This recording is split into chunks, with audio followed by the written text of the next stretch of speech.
Hi. ఇది రాజకీయ కుట్రగా చూడాలండి.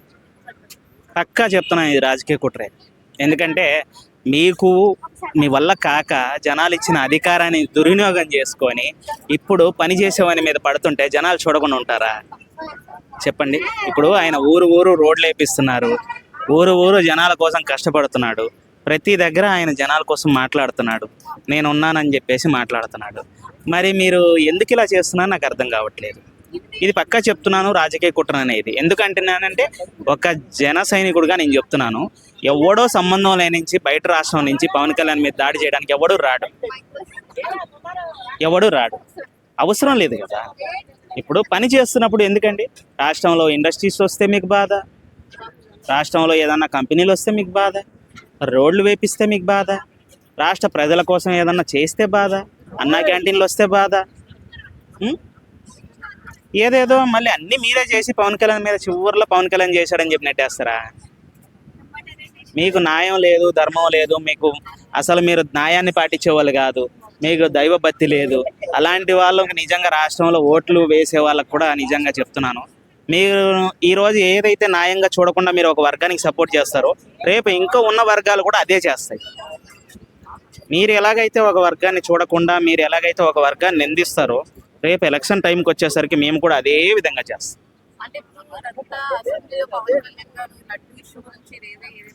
నేను చెప్తున్నాను కదా, ఒక టాపిక్ని డివైడ్ చేయాలి అంటే ఒకటి చెయ్యాలి. ఒక టాపిక్ని డివైడ్ చేయాలి అంటే ఆయన మీద దాడి చేయటమో, ఆయన ఏదన్నా చేయటమో.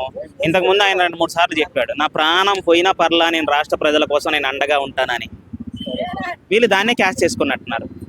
ఇకనైనా సరే అభిమానులందరూ, ఒకసారి రంగా గారిని పోగొట్టుకున్నాం. ఆనాడు రంగా గారు కూడా పేదవాళ్ళ కోసం కష్టపడ్డ వ్యక్తి. ఈరోజు పవన్ కళ్యాణ్ గారు కూడా రంగా గారు అంత కాకపోయినా ఆయనలాగే కష్టపడుతూ ఉన్న మనసున్న వ్యక్తి. ఈసారి కూడా పోగొట్టుకున్నాం అంటే మనలాంటి మూర్ఖులు ఎవరైతే ఉండరు. ఆయన దగ్గరికి ఇంకొకసారి ఎవడైనా రావాలి అంటే దానికి ధీటుగా మనం సమాధానం చెప్పాలి. నేను ఒకటే చెప్తున్నా, మీరు ఇలాంటి పనులు చేయటం కరెక్ట్ కాదు. రేపు మీ నాయకుడిని గెలిపించాలి మీరు అనుకుంటే మాత్రం మీరు హార్డ్ వర్క్ చేయాలి, ప్రజలకు అండగా ఉండాలి, సమస్యలు ఏంటో తెలుసుకొని ప్రభుత్వం దృష్టికి తీసుకువెళ్ళాలి, ప్రభుత్వం పని చేసే వరకు మెడల్ వంచి పని చేపియాలి. అలాంటి వాటిలలో ముందున్నవాడు నిజమైన కార్యకర్త. సాటి మనిషికి సాటి ఏరియాలో ఒక వర్గంలో ఒక నియోజకవర్గంలో ఏ సమస్య ఉందో ఎమ్మటినే దాన్ని తెలుసుకొని అది ఏ ప్రభుత్వం అయినా సరే మా ప్రభుత్వం పని చేయాలి, అది మాకు మీరు పని చేయాలి, మేము ఓట్లు వేసాం కాబట్టి అని చెప్పి అడిగి పని చేయించుకోవాలి. ఈ కక్ష సాధింపు రాజకీయాలు అయితే కరెక్ట్ కాదు మేడం.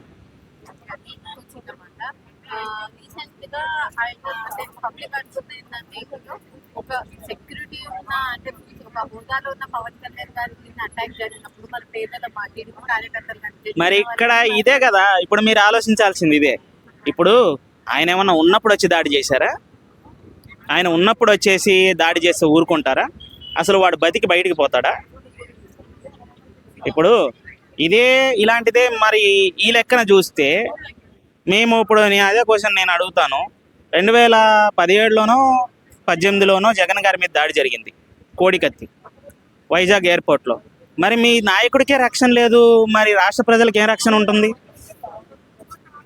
చెప్పండి. మరి ఇప్పుడు మమ్మల్ని మీరు క్వశ్చన్ వేసినప్పుడు మేము తిరిగి క్వశ్చన్ వేస్తాం. మాటకు మాట సమాధానం చెప్పడం చాలా ఈజీ. ఆ రోజు మరి మీ నాయకుడి మీద దాడి జరిగినప్పుడు మీరు ఏ విధంగా యాక్సెప్ట్ చేశారు యావత్ రాష్ట్రం ప్రజలు? అంటే అప్పుడు మరి ఆయన కాపాడుకోలేకపోయాడు, మరి రాష్ట్రాన్ని ఏం కాపాడుకోడుతా అంటాడు అని చెప్పేసి నేను అడిగితే మరి మీరేం సమాధానం చెప్తారు? కరెక్ట్ కాదు కదా, తప్పు. నిందించడం కరెక్ట్ కాదు. నేనైనా సరే నిందించకూడదు, మీరైనా నిందించకూడదు.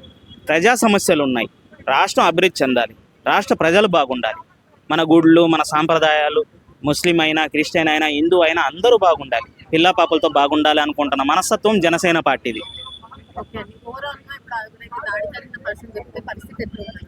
బయటకు వస్తారు. చెప్తున్నాను కదా, ఎవడైతే దాడి చేశాడో వాడు కంపల్సరీ బయటకు వస్తాడు. ఈ వారంలో బయటకు వస్తాడు. అదే ఫోటో రిలీజ్ అయింది, వాడు బయటకు వస్తాడు. ఒకవేళ బయటికి రాలేదు అంటే ఇంకా వాళ్ళ పార్టీ వాళ్ళ సమాపన చెప్పాలి. ఎందుకంటే ఆయన ప్రతి దాంట్లో లడ్డు విషయం ఎత్తుతున్నాడు. పవన్ కళ్యాణ్ గారు లడ్డు విషయం ఎత్తుతున్నాడు కాబట్టి, లడ్డు గురించి మాట్లాడుతున్నాడు కాబట్టి కొంతమందికి నచ్చకపోవచ్చు. కొంతమంది ఎలాగంటే చేసిన అన్యాయాన్ని కప్పుచ్చుకో, మీ దగ్గర కప్పుచ్చండి, నేను మీ దగ్గర కప్పుచ్చచ్చు, జనాల దగ్గర కప్పుచ్చచ్చు. దేవుడి దగ్గర నేనేం కప్పుచ్చాను? దేవుడి దగ్గర నేను ఏం పాపం చేశానో అదే మన నోట్బుక్లో రాసుకున్నట్టు ఉంటుంది. కొడగా నువ్వు చేసావురా, నువ్వు నీకు ఉందిరా, నీకు ఫ్యూచర్లో నీకు కాలు తీసేయడమా, చెయ్యి తీసేయడమా, నీకు కన్ను తీసేయడమా, ప్రాణం తీసేయడమా. దేవుడు అంతే. అంటే దేవుడి గురించి మాట్లాడారు కాబట్టి ఒకటి చెప్తున్నాను. మనం పూజలు చేస్తాం, మనం అన్ని చేస్తాం కాబట్టి ఇక్కడే మన పబ్లిక్ లోనే ఒక పర్సన్ ఒక మాట ఏమన్నాడంటే చెప్పులు వేసుకొని దేవుడి ఫోటో పట్టుకోవడం తప్పే కాదు అంటున్నారు. అతనికి మీరు ఏం చెప్తారు? చెప్పులు వేసుకొని దేవుడి ఫోటో పట్టుకోవడం తప్పులేదు అంటే ఆడు మూర్ఖుడితో సమానం. నిజం చెప్తున్నా. ఇప్పుడు అదే పని మీ ఇంట్లో ఒక దేవుడు పూజ పెట్టుకున్నప్పుడు మీ మధ్య చెప్పులు వేసుకొని అదే దేవుడి ఫోటోని ముడితే మీరు ఒప్పుకుంటారా? మీ చుట్టుపక్కల అంతమంది జనాలు ఉండేటప్పుడు మేము వచ్చేసి చెప్పులు వేసుకొని అదే దేవుడి ఫోటోని మేము పట్టుకుంటాం. ఇక్కడ ఎవరైతే దేవుడిని తక్కువ చేసి మాట్లాడినా, దేవుడి గురించి అసత్వమైన మాటలు మాట్లాడినా వాడు మూర్ఖుడితోనే సమానం. ఎవరిచ్చారండి క్లీన్ చీటు? ఎవరిచ్చారు? మరి ఎన్డీటీవీ వాళ్ళని అడగండి, మరి ఎందుకు మీరు ఇచ్చారు, మరి మీరు ఎందుకు చెప్పారని అడగండి. మరి ఇదే క్వశ్చన్ మమ్మల్ని మీరు వేస్తున్నట్టు ఎన్డీటీవీ వాళ్ళని అడగండి. ఎన్డీటీవీ మాట్లాడొద్దని చెప్పండి. మీ తల కిందలుగా తపస్సు చేసిన ఎన్డీటీవీని ఎంటికి కూడా పీకలేరు మీరు. పోనీ టీవీ9 వాళ్ళు చెప్పారు, టీవీ9 వాళ్ళు చెప్పారు. దేవుడు గుడిలో కల్తీ జరిగిందంటే నాన్సెన్స్ టాపికా? అంత మీకు బాధ్యత ఉందా దేవుడి మీద? ఇదే పని నేను ఒక పెనాయిల్ పోసి క్రిస్టియన్ చర్చిలోనో లేకపోతే ముస్లిం నియోజకవర్గంలోనో నేను చేస్తే ఇప్పుడు వాళ్ళు వదులుతారా అండి? చంపేస్తారు కదా. ఒక దేవుడికి అన్యాయం చేసినప్పుడు పక్క మతం వాళ్ళు అలా చేయలేదు. ఇప్పుడు మిమ్మల్ని క్వశ్చన్ వేస్తే తప్ప? అక్కడ లేదు లేదు లేదు అంటున్నారు. మరి ఎవరు ఏం చేస్తే వచ్చింది అక్కడ కల్తీ? అధికారుల తప్పు లేదంటే అంత ఆదమరిచి ఎలాగ ఉంటారండి? అధికారుల తప్పు లేదంటే ఇప్పుడు ఒక కరప్షన్ జరిగింది అంటే ఇప్పుడు పవన్ కళ్యాణ్ తప్పు లేదు. అక్కడ ఆయన లేడు, ఆఫీసులో దాడి జరిగింది. ఇప్పుడు మీరు నన్ను క్వశ్చన్ వేస్తున్నారు. ఆయన ఏం జరిగిందో ఏమో అక్కడ లేడు అంటే ఎలాగ? ఆయన ఎక్కడో ఉండే ఉంటారు. ఆయన వేరే పని మీద హైదరాబాద్లో ఉన్నారు, మరి వేరే పని మీద ప్రజల కోసం వెళ్ళాడో తెలియదు కదా. నువ్వు ఉండేటప్పుడు వచ్చి మాట్లాడు. జరిగిందా లేదా అని చెప్పేసి నువ్వు ఎందుకు చూడలేకపోయారు?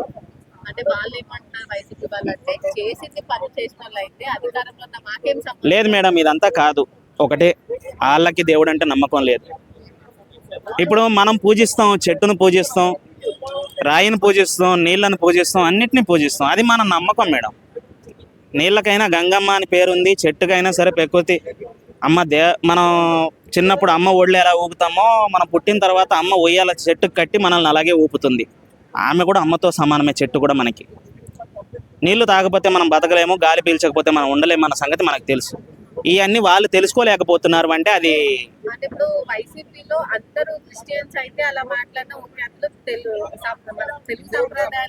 ఇదిగో ఒకరు తానా అంటే మన తందానా అనకూడదు. వాళ్ళు ఒక నాయకుడు చెప్పినట్టే వినాలంటే ఇప్పుడు ఎక్కడైనా సరే పవన్ కళ్యాణ్ మీరు హిందూ దేవుళ్ళనే మొక్కాలా, హిందూ దేవుడు లేకపోతే క్రిస్టియన్స్ లేరు, ముస్లిం లేరు అని చెప్పేసి ఎక్కడైనా అన్నాడా ఈ 2 ఏళ్ల కాలంలో? పోనీ ఆయన ఇన్ని రోజులు మాట్లాడిన దాంట్లో ఎక్కడైనా అన్నారా? మీరే చేశారు, జగన్ గారే చేశారని చెప్పేసి ఎక్కడైనా అన్నారా? స్ట్రిక్ట్ రిపోర్ట్ ఇచ్చింది అన్నారు. స్ట్రిక్ట్ మీరు రిపోర్ట్ తెప్పించుకున్నారు, మీ సాక్షి టీవీలో ప్రచారం చేసుకున్నారు. ఏమని? ఇక్కడ లేదు, యానిమల్ కొవ్వు కలవలేదని. మరి యానిమల్ కొవ్వు కలవలేదు సరే, పవన్ కళ్యాణ్ గారిని తప్పు పడదాం సరే, ఆయన మాట్లాడిన దాంట్లో తప్పు ఉంది అనుకుందాం. మరి నెయ్యి ఎలా జరిగింది? పాలు లేని నెయ్యి ఎలా వచ్చింది? ఎలా జరిగింది? అంత పెద్ద తిరుపతి దేవస్థానం, ప్రపంచంలోనే ఆ గుడికి ఒక ప్రత్యేకత ఉంది, ఆ గుడిలో ఉన్న దేవుడికి ఒక ప్రత్యేకత ఉంది. మనం ప్రతి ఒక్కరు వెంకటేశ్వర స్వామిగానే భయపడతాం. ఎవరి జోలికైనా పోండి, శివుడి జోలికి, అమ్మవారి జోలికి, వెంకటేశ్వర స్వామి జోలికి పోవద్దు. మీకు తక్షణమే శిక్ష పడిపోద్ది. మీ విధి కూడా మీకు సపోర్ట్ చేయదు. మీరు గెలుపు అంటున్నారు కదా, ఆ గెలుపులో కూడా తెలుగు దేవతలే ఉంటారు.